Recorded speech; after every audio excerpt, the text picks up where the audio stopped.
Ngizokhuluma udaba olubucayi kubo bonke abantu abaphilayo about ukuthwala nokuthandana nabantu abathwele. I'm gonna call somebody and ask that person not to say a word.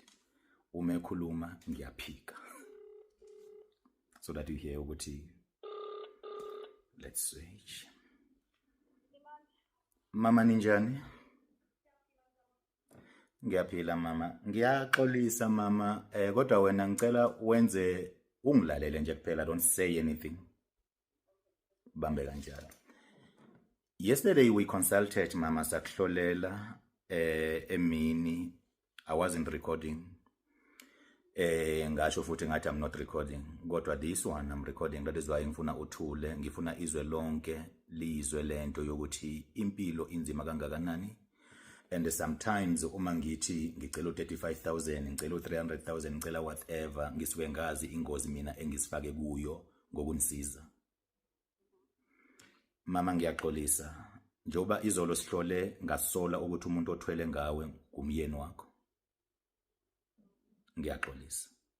Kunjalo. Umyeni wakho uthwele ngabantu besifazana abawu3. Oyi1 ushonile. Oyi1 wambulala kaphili. Abawu2 bayaphila. Okusho ukuthi wena you are amongst the 2 living ones.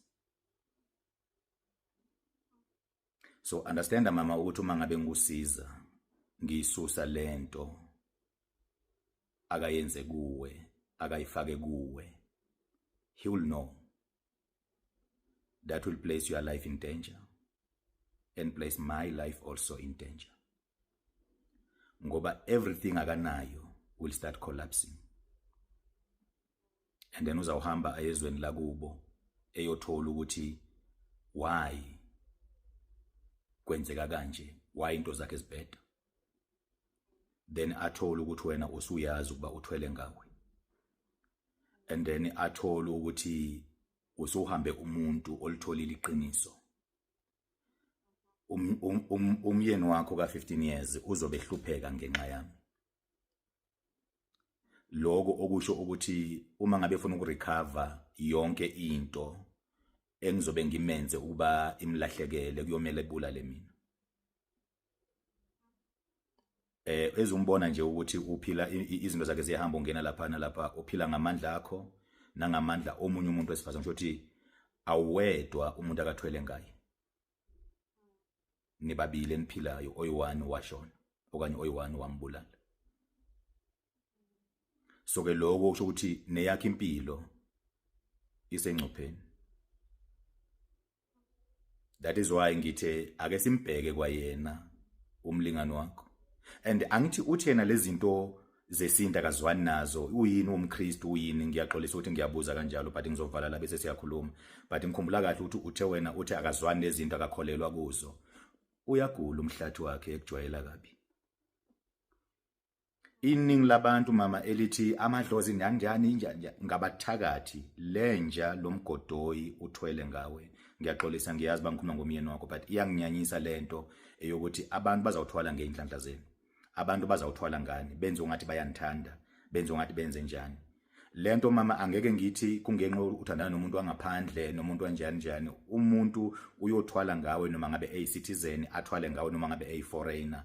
And then ubu foreigner bakhe singabu involve, kodwa ibehavior yakhe nesenzo sakhe isona esikhuluma ngaso la.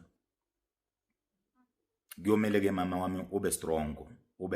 So ngirecorda ngoba ngifuna laba abashilo ukuthi mhlawumbe 35,000 is a lot of money. Lutho lona umuntu uma ngabe mina ngusiza, yebo ngizakusiza. Uma ngabe mina ngusiza, lona umuntu uzawufuna impilo yami for how much? Ngirisk impilo yami for how much? Ngiriska ukushiya abantwana bami emhlabeni bengenababa for how much? Akho lula mama ukunisiza. Ngiyabona abantu bengizonda bethini. Sifike kanjani ukuba size mhlambe simpompole lo myeni wakho. Ngithe mangikhuluma nawe ngabona ukuthi kwangathi umuntu othwele ngawe ngumuntu othandana naye. Then noma ngabe wena uza kimi ngizokusiza, kunemali engango 8,000 yakhe gangwe mangaphazami. Uzayikhipha leyo mali leyo ngiyilungise. Uphinde ukhiphe enye yokusetshenzwa kwakho. Leyo mali izawenza umehluko kweyami impilo. but uzobuyela wena uyolala nalowo muntu loya. And lo muntu mama uthola amandla kuwe uma ngabe nina nenza ucansi.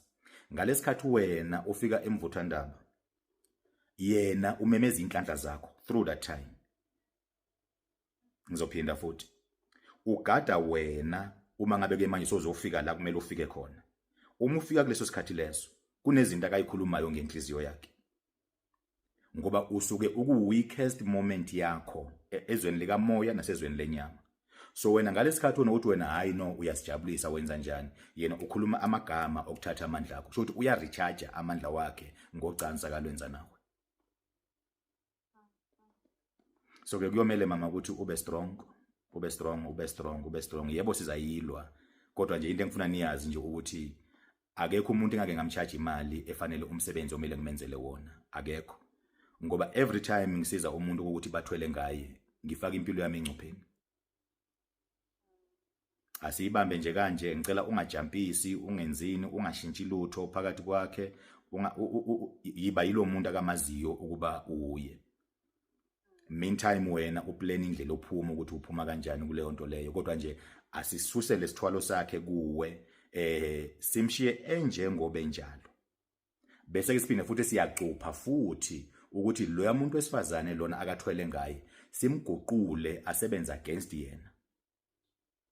Sisithe futhi ukuthi angaboni nalomuntu wakhe lena walemazweni, angaboni ukuthi wena kukhona into oyenzile. Kwamele sishiye lelithunzi lalento akayenzile li existe. Then mabeyobona, mabeyohlola babone lelithunzi ukuthi hayi nansi yalento isekhona. Kodwa wona sisuse wena, sishiye ithunzi lalomsebenzi abawenzile. Kanjalo zoba safe. But masiyikhipha yonke nalelithunzi kuyoba lula ukuthi ekuhloleni babone ukuthi oh lo muntu sekahambe wayothola. Ngiyabonga mama.